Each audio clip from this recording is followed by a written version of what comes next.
Darshan shift ಮಾಡಬಹುದು ಅನ್ನೋ ಕುತೂಹಲ ಇದೆ. ಮತ್ತೊಂದು ಕಡೆಯಲ್ಲಿ ಸುಪ್ರೀಂ ಕೋರ್ಟ್ ಕೂಡ ಈ ವಿಐಪಿ ಟ್ರೀಟ್ಮೆಂಟ್ ಬೇಡ ಅಂತ ಹೇಳಿ ಚಾಟಿ ಬೀಸಿದೆ. ಇಷ್ಟಾದ್ರೂ ಕೂಡ ಬಳ್ಳಾರಿಯ ಕೇಂದ್ರ ಕಾರಾಗೃಹದಲ್ಲಿ ಒಂದಷ್ಟು ಮಾರ್ಪಾಡುಗಳಾಗ್ತಾ ಇರೋದು ಅನುಮಾನಕ್ಕೆ ಕಾರಣವಾಗ್ತಾ ಇದೆ. ಬಳ್ಳಾರಿ ಜೈಲಿಗೆ ಶಿಫ್ಟ್ ಆಗ್ತಾರಾ ಇಲ್ವಾ ಗೊತ್ತಿಲ್ಲ ದರ್ಶನ್, ಆದ್ರೆ ಈ ರಾಜಾತಿಥ್ಯ ನೀಡಲಿಕ್ಕೆ ಸಿದ್ಧವಾಗ್ಬಿಡ್ತಾ ಬಳ್ಳಾರಿಯ ಜೈಲು. ಆ ಗೇಟ್ಗೆ ದಿಢೀರ್ ಅಂತ ಶೀಟ್ ಅನ್ನ ಅಳವಡಿಸಿದ್ದಾರಂತೆ. ಜೈಲು ಸಿಬ್ಬಂದಿಯ ಈ ನಡೆ ಅನುಮಾನಕ್ಕೆ ಕಾರಣವಾಗ್ತಾ ಇದೆ. ನಿಮ್ಗೆ ಗೊತ್ತಿರಬಹುದು, ದರ್ಶನ್ ಈ ಕೇಸ್ನಲ್ಲಿ ಮೊದಲ ಬಾರಿಗೆ ಅರೆಸ್ಟ್ ಆಗಿ ಅನ್ನಪೂರ್ಣೇಶ್ವರಿ ನಗರ ಪೊಲೀಸ್ ಠಾಣೆಗೆ ಹೋದಾಗ ಶಾಮಿಯಾನಾನೇ ಹೊದಿಸ್ಬಿಟ್ಟಿದ್ರು ಇಡೀ ಪೊಲೀಸ್ ಸ್ಟೇಷನ್ಗೆ. ಭಾರಿ ಟೀಕೆಗೆ ಕಾರಣವಾಗಿತ್ತು ಆ ಪೊಲೀಸ್ ಠಾಣೆಯ ಪೊಲೀಸರ ನಡೆ. ಈಗಲೂ ಕೂಡ ಅನ್ನಪೂರ್ಣೇಶ್ವರಿ ನಗರ ಪೊಲೀಸ್ ಠಾಣೆ ಅಂತಂದ್ರೆ ಶಾಮಿಯಾನ ಪೊಲೀಸ್ ಠಾಣೆ ಅಂತಲೇ ನೆನಪಾಗೋದು. ಇದೇ ರೀತಿಯಲ್ಲಿ ಇದೀಗ ಬಳ್ಳಾರಿ ಜೈಲ್ ಕೂಡ ಆಗ್ತಾ ಇದೆ. ಕೇವಲ ಶೀಟ್ ಹೊತ್ತಿರೋದು ಮಾತ್ರ ಅಲ್ಲ, ಆ ಗೋಡೆ ನೀವೇನ್ ಗಮನಿಸ್ತಾ ಇದ್ರಿ ಕಾಂಪೌಂಡ್ ನದ್ದು 10 ಅಡಿಯಷ್ಟು ಎತ್ತರವನ್ನ ಹೆಚ್ಚಿಸಲಾಗಿದೆಯಂತೆ. ನೀವು ಆ ಮಾರ್ಕಿಂಗ್ ಕ್ಲೀನ್ ಆಗಿ ಗಮನಿಸಬಹುದು. ಕೆಳ ಹಂತದಲ್ಲಿ ಎಷ್ಟು ಮುಂಚೆ ಇದ್ದ ಗೋಡೆಯ ಹೈಟ್ ಎಷ್ಟಿತ್ತು, ಈಗ ಅದನ್ನ ಇನ್ನೆಷ್ಟು ಎತ್ತರಕ್ಕೆ ಏರಿಸಲಾಗಿದೆ ಅಂತ ಹೇಳಿ. ಕಳೆದ ಬಾರಿ ದರ್ಶನ್ ಇಲ್ಲಿದ್ದಾಗ ಕೆಲ ಅಭಿಮಾನಿಗಳು ಈ ಜೈಲಿನ ಕಾಂಪೌಂಡ್ ಇಂದ ಎಗರಿ ದರ್ಶನನ್ನ ಗಮನಿಸ್ಲಿಕ್ಕೆ ಪ್ರಯತ್ನ ಮಾಡ್ತಾ ಇದ್ರು. ಹಂಗೆ ಎಗರೋಕ್ ಹೋಗಿ ಕಾಲೋ ಕೈಯೋ ಮುರ್ಕೊಂಡ್ರೆ ಇನ್ ತಮ್ಮ ತಲೆಗೆ ಬರುತ್ತೆ ಅನ್ನೋ ಹೆದರಿಕೆನೋ ಏನೋ ಗೊತ್ತಿಲ್ಲ. ಇನ್ನು ದರ್ಶನ್ ಅವರಿಗೆ ವಿಜಯಲಕ್ಷ್ಮಿ ಅವರು ಹಾಗೆ ಅವರ ಕುಟುಂಬಸ್ಥರು ಬ್ಯಾಗ್ ತುಂಬಾ ಬಟ್ಟೆ ತಿಂಡಿ ಎಲ್ಲ ತೆಗೆದುಕೊಂಡು ಹೋಗ್ತಾ ಇದ್ದ ಸಂದರ್ಭದಲ್ಲಿ ಆ ಗೇಟ್ ನ ಕಂಬಿಗಳ ಮಧ್ಯದಿಂದ ಆ ದೃಶ್ಯಗಳು ಕಾಣೋಕ್ ಸಿಗ್ತಾ ಇತ್ತು. ಈ ಬಾರಿ ದರ್ಶನ್ ಬರೋಕ್ ಮುಂಚೆನೆ ಆ ಶೀಟ್ ಹಾಕ್ಬಿಟ್ಟು ಗೇಟ್ ಅನ್ನು ಕ್ಲೋಸ್ ಮಾಡಿದ್ದಾರೆ. ಇವೆಲ್ಲ ಯಾಕೆ ಅನ್ನೋ ಸಹಜ ಪ್ರಶ್ನೆ. ಬಳ್ಳಾರಿ ಜೈಲಿನಲ್ಲಿ ಆಗ್ತಾ ಇರುವ ಮಾರ್ಪಾಡುಗಳ ಬಗ್ಗೆ ನಮ್ಮ ಪ್ರತಿನಿಧಿ ವಿವರಿಸಿದ್ದಾರೆ, ಗಮನಿಸಿ. ಚಿತ್ರದುರ್ಗದ ರೇಣುಕಾಸ್ವಾಮಿ ಕೊಲೆ ಆರೋಪಿ ದರ್ಶನ್ ಬಳ್ಳಾರಿ ಸೆಂಟ್ರಲ್ ಜೈಲಿಗೆ ಶಿಫ್ಟ್ ಆಗಬೇಕಾ ಅಥವಾ ಬೇಡ ಅನ್ನುವುದರ ಕುರಿತು ಇವತ್ತು 57 ಸಿಟಿ ಕೋರ್ಟ್ ನಲ್ಲಿ ಮಹತ್ವದ ಒಂದು ವಿಚಾರಣೆ ನಡೆದಿರತಕ್ಕಂಥದ್ದು. ಅದರ ಆದೇಶ ಇನ್ನೇನು ಕೆಲವೇ ಹೊತ್ತಿನಲ್ಲಿ ಹೊರಬೀಳಲಿಕ್ಕಿದೆ. ಬಹುತೇಕ ಬಳ್ಳಾರಿ ಸೆಂಟ್ರಲ್ ಜೈಲಿಗೆ ದರ್ಶನ್ ಅನ್ನ ಶಿಫ್ಟ್ ಮಾಡಬಹುದು ಅನ್ನುವ ಒಂದು ಎಲ್ಲರ ನಿರೀಕ್ಷೆ ಇರತಕ್ಕಂಥದ್ದು. ಯಾಕಂದ್ರೆ ಈ ಒಂದು ಪ್ರಕರಣದಲ್ಲಿ ಈಗಾಗಲೇ ಬೆಂಗಳೂರಿನ ಪರಪ್ಪನ ಅಗ್ರಹಾರದಲ್ಲಿ ರಾಜಾತಿಥ್ಯವನ್ನ ಈ ಹಿಂದೆ ದರ್ಶನ್ ಸ್ವೀಕರಿಸಿದ್ರು. ಹೀಗಾಗಿ ಸುಪ್ರೀಂ ಕೋರ್ಟ್ ಕೂಡ ಆ ವಿಚಾರದಲ್ಲಿ ಒಂದಷ್ಟು ಟೀಕೆಯನ್ನ ಮಾಡಿತ್ತು. ಈಗ ದರ್ಶನ್ಗೆ ಯಾವುದೇ ರೀತಿಯಾದ ಸವಲತ್ತುಗಳನ್ನ ಕೊಡಬಾರದು, ಕಟ್ಟುನಿಟ್ಟಾಗಿ ಜೈಲಿನ ನಿಯಮಗಳನ್ನ ಪಾಲನೆ ಮಾಡಬೇಕು ಅನ್ನುವ ನಿಟ್ಟಿನಲ್ಲಿ ಷರತ್ತುಗಳನ್ನ ವಿಧಿಸಿರತಕ್ಕಂಥದ್ದು. ಹೀಗಾಗಿ ಮತ್ತೆ ದರ್ಶನ್ ಅವರನ್ನ ಬೆಂಗಳೂರಿನ ಪರಪ್ಪನ ಅಗ್ರಹಾರದಿಂದ ಬಳ್ಳಾರಿಗೆ ಶಿಫ್ಟ್ ಮಾಡುವಂತಹ ಒಂದು ಆದೇಶ ಬರುವ ನಿರೀಕ್ಷೆ ಇರತಕ್ಕಂಥದ್ದು. ನಾನೀಗ ಬಳ್ಳಾರಿ ಸೆಂಟ್ರಲ್ ಜೈಲಿನ ಮುಂಭಾಗ ಇದ್ದೇನೆ. ಇದೇ ಜೈಲಿನಲ್ಲಿ ದರ್ಶನ್ ಅಂದ್ರೆ ಹಿಂದೆ ಮೊದಲ ಬಾರಿ ಅರೆಸ್ಟ್ ಆದಾಗ ಜೈಲಿನಲ್ಲಿ ಇದ್ರು. ಅಂದ್ರೆ ಪರಪ್ಪನ ಅಗ್ರಹಾರದಿಂದ ಆ ಬಳಿಕ ಬಳ್ಳಾರಿ ಸೆಂಟ್ರಲ್ ಜೈಲಿಗೆ ಬಂದಿದ್ರು. ಇದೇ ಜೈಲಿನಲ್ಲಿ ಸುಮಾರು 63 ದಿನಗಳ ಕಾಲ ದರ್ಶನ್ ಇದ್ರು. ಆ ಬಳಿಕ ಬೇಲ್ ಅನ್ನ ಪಡೆದು ಹೊರಗಡೆ ಹೋಗಿದ್ರು. ಈಗ ಸುಪ್ರೀಂ ಕೋರ್ಟ್ ಬೇಲ್ ಅನ್ನ ರದ್ದು ಮಾಡಿರ್ತಕ್ಕಂಥ ಹಿನ್ನೆಲೆಯಲ್ಲಿ ಮತ್ತೆ ದರ್ಶನ್ ಬಂದಿಯಾಗಿದ್ದಾರೆ. ಪರಪ್ಪನ ಅಗ್ರಹಾರ ಜೈಲಿನಲ್ಲಿ ಕೂಡ ಇರತಕ್ಕಂಥದ್ದು.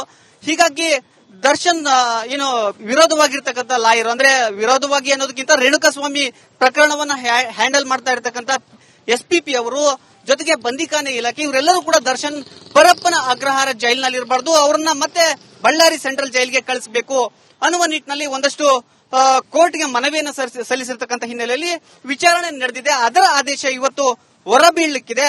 ದರ್ಶನ್ ಪರ ವಕೀಲರು ಅದಕ್ಕೆ ಆಕ್ಷೇಪವನ್ನು ಎತ್ತಿರ್ತಕ್ಕಂಥದ್ದು ಒಂದೆಡೆ ಆದ್ರೆ, ಇನ್ನೇನು ಕೆಲವೇ ಕ್ಷಣಗಳಲ್ಲಿ ಅದರ ಆದೇಶ ಬರುತ್ತೆ. ಮತ್ತೊಂದು ದೃಶ್ಯದಲ್ಲಿ ನಾನು ನಿಮಗೆ ತೋರಿಸ್ತಾ ಹೋಗ್ತೀನಿ. ಈ ದೃಶ್ಯದಲ್ಲಿ ನೀವು ನೋಡಬಹುದು, ಬಳ್ಳಾರಿ ಸೆಂಟ್ರಲ್ ಜೈಲಿನ ಗೋಡೆಗಳು ಎತ್ತರವಾಗಿರ್ತಕ್ಕಂಥದ್ದು. ಅಂದ್ರೆ ಈ ಮೊದಲು 10 ಅಡಿ ಇದ್ದ ಗೋಡೆಗಳು ಈಗ 20 ಅಡಿಯಷ್ಟು ಎತ್ತರಕ್ಕೆ ಆಗಿರ್ತಕ್ಕಂಥದ್ದು. ಈ ಹಿಂದೆ ದರ್ಶನ್ ಬಳ್ಳಾರಿ ಸೆಂಟ್ರಲ್ ಜೈಲಿನಲ್ಲಿದ್ದಾಗ ಆರಾಮವಾಗಿ ದರ್ಶನ್ ಅವರನ್ನ ನೋಡಬಹುದಾಗಿತ್ತು. ಆದ್ರೆ ಈಗ ಅದು ಸಾಧ್ಯವಿಲ್ಲ. ಅವರ ಅಭಿಮಾನಿಗಳು ಕೂಡ ಜೈಲಿನ ಮುಂಭಾಗ ಬಂದು ಕಳೆದ ಬಾರಿ ನೋಡ್ತಾ ಇದ್ರು. ಆದ್ರೆ ಈಗ ಅದು ಸಾಧ್ಯ ಇಲ್ಲದೆ ಇರತಕ್ಕಂತ ಮಾತು.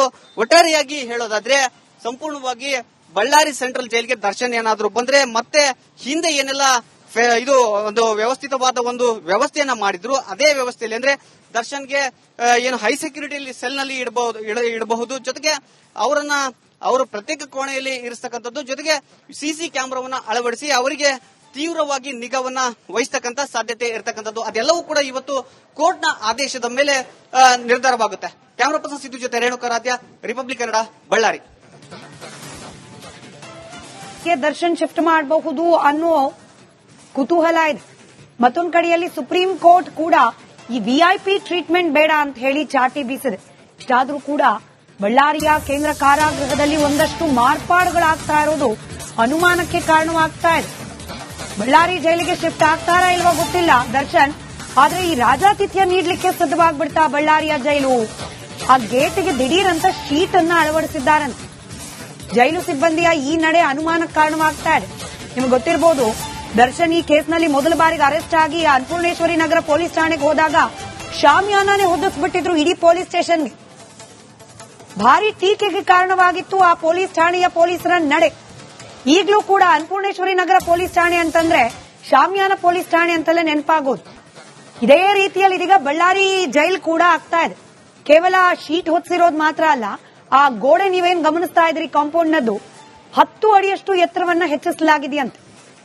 ನೀವು ಆ ಮಾರ್ಕಿಂಗ್ ಕ್ಲೀನ್ ಆಗಿ ಗಮನಿಸಬಹುದು. ಕೆಳ ಹಂತದಲ್ಲಿ ಎಷ್ಟು ಮುಂಚೆ ಇದ್ದ ಗೋಡೆಯ ಹೈಟ್ ಎಷ್ಟಿತ್ತು, ಈಗ ಅದನ್ನ ಇನ್ನೆಷ್ಟು ಎತ್ತರಕ್ಕೆ ಏರಿಸಲಾಗಿದೆ ಅಂತ ಹೇಳಿ. ಕಳೆದ ಬಾರಿ ದರ್ಶನ್ ಇಲ್ಲಿದ್ದಾಗ ಕೆಲ ಅಭಿಮಾನಿಗಳು ಈ ಜೈಲಿನ ಕಾಂಪೌಂಡ್ ಇಂದ ಎಗರಿ ದರ್ಶನನ್ನ ಗಮನಿಸ್ಲಿಕ್ಕೆ ಪ್ರಯತ್ನ ಮಾಡ್ತಾ ಇದ್ರು. ಹಂಗ ಎಗರೋಕ್ ಹೋಗಿ ಕಾಲೋ ಕೈಯೋ ಮುರ್ಕೊಂಡ್ರೆ ಇನ್ ತಮ್ಮ ತಲೆಗೆ ಬರುತ್ತೆ ಅನ್ನೋ ಹೆದರಿಕೆನೋ ಏನೋ ಗೊತ್ತಿಲ್ಲ. ಇನ್ನು ದರ್ಶನ್ ಅವರಿಗೆ ವಿಜಯಲಕ್ಷ್ಮಿ ಅವರು ಹಾಗೆ ಅವರ ಕುಟುಂಬಸ್ಥರು ಬ್ಯಾಗ್ ತುಂಬಾ ಬಟ್ಟೆ ತಿಂಡಿ ಎಲ್ಲ ತೆಗೆದುಕೊಂಡು ಹೋಗ್ತಾ ಇದ್ದ ಸಂದರ್ಭದಲ್ಲಿ ಆ ಗೇಟ್ನ ಕಂಬಿಗಳ ಮಧ್ಯದಿಂದ ಆ ದೃಶ್ಯಗಳು ಕಾಣೋಕ್ ಸಿಗ್ತಾ ಇತ್ತು. ಈ ಬಾರಿ ದರ್ಶನ್ ಬರೋಕ್ ಮುಂಚೆನೆ ಆ ಶೀಟ್ ಹಾಕ್ಬಿಟ್ಟು ಗೇಟ್ ಅನ್ನು ಕ್ಲೋಸ್ ಮಾಡಿದ್ದಾರೆ. ಇವೆಲ್ಲ ಯಾಕೆ ಅನ್ನೋ ಸಹಜ ಪ್ರಶ್ನೆ.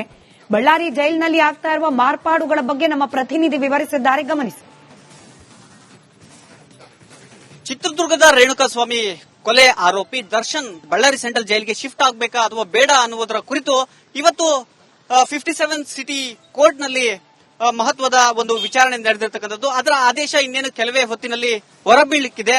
ಬಹುತೇಕ ಬಳ್ಳಾರಿ ಸೆಂಟ್ರಲ್ ಜೈಲಿಗೆ ದರ್ಶನ್ ಅನ್ನ ಶಿಫ್ಟ್ ಮಾಡಬಹುದು ಅನ್ನುವ ಒಂದು ಎಲ್ಲರ ನಿರೀಕ್ಷೆ ಇರತಕ್ಕಂಥದ್ದು. ಯಾಕಂದ್ರೆ ಈ ಒಂದು ಪ್ರಕರಣದಲ್ಲಿ ಈಗಾಗಲೇ ಬೆಂಗಳೂರಿನ ಪರಪ್ಪನ ಅಗ್ರಹಾರದಲ್ಲಿ ರಾಜಾತಿಥ್ಯವನ್ನ ಈ ಹಿಂದೆ ದರ್ಶನ್ ಸ್ವೀಕರಿಸಿದ್ರು. ಹೀಗಾಗಿ ಸುಪ್ರೀಂ ಕೋರ್ಟ್ ಕೂಡ ಆ ವಿಚಾರದಲ್ಲಿ ಒಂದಷ್ಟು ಟೀಕೆಯನ್ನ ಮಾಡಿತ್ತು.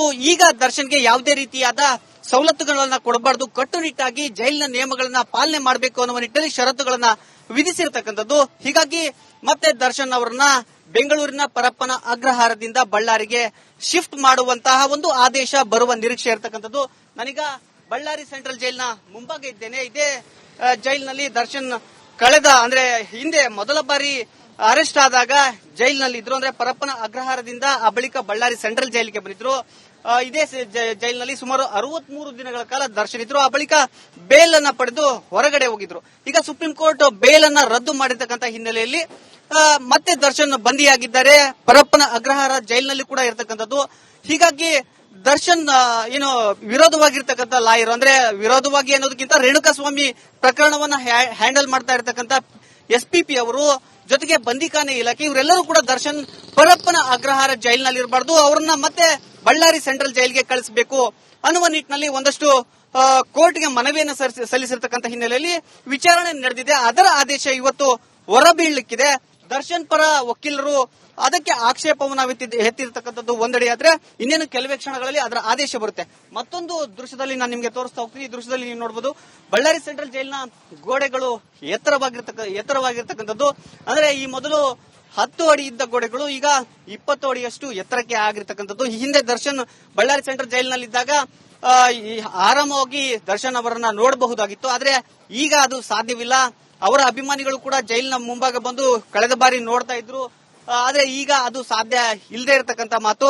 ಒಟ್ಟಾರೆಯಾಗಿ ಹೇಳೋದಾದ್ರೆ ಸಂಪೂರ್ಣವಾಗಿ ಬಳ್ಳಾರಿ ಸೆಂಟ್ರಲ್ ಜೈಲ್ಗೆ ದರ್ಶನ್ ಏನಾದ್ರು ಬಂದ್ರೆ ಮತ್ತೆ ಹಿಂದೆ ಏನೆಲ್ಲ ಇದು ಒಂದು ವ್ಯವಸ್ಥಿತವಾದ ಒಂದು ವ್ಯವಸ್ಥೆಯನ್ನ ಮಾಡಿದ್ರು, ಅದೇ ವ್ಯವಸ್ಥೆಯಲ್ಲಿ ಅಂದ್ರೆ ದರ್ಶನ್ಗೆ ಏನು ಹೈ ಸೆಕ್ಯೂರಿಟಿ ಸೆಲ್ ನಲ್ಲಿ ಇಡಬಹುದು, ಜೊತೆಗೆ ಅವರು ಪ್ರತ್ಯೇಕ ಕೋಣೆಯಲ್ಲಿ ಇರಿಸತಕ್ಕಂಥದ್ದು, ಜೊತೆಗೆ CC ಕ್ಯಾಮೆರಾವನ್ನ ಅಳವಡಿಸಿ ಅವರಿಗೆ ತೀವ್ರವಾಗಿ ನಿಗಾವನ್ನ ವಹಿಸತಕ್ಕಂತ ಸಾಧ್ಯತೆ ಇರತಕ್ಕಂಥದ್ದು. ಅದೆಲ್ಲವೂ ಕೂಡ ಇವತ್ತು ಕೋರ್ಟ್ನ ಆದೇಶದ ಮೇಲೆ ನಿರ್ಧಾರವಾಗುತ್ತೆ. ಕ್ಯಾಮರಾ ಪರ್ಸನ್ ಸಿದ್ದು ಜೊತೆ ರೇಣುಕಾ ರಾಧ್ಯ, ರಿಪಬ್ಲಿಕ್ ಕನ್ನಡ.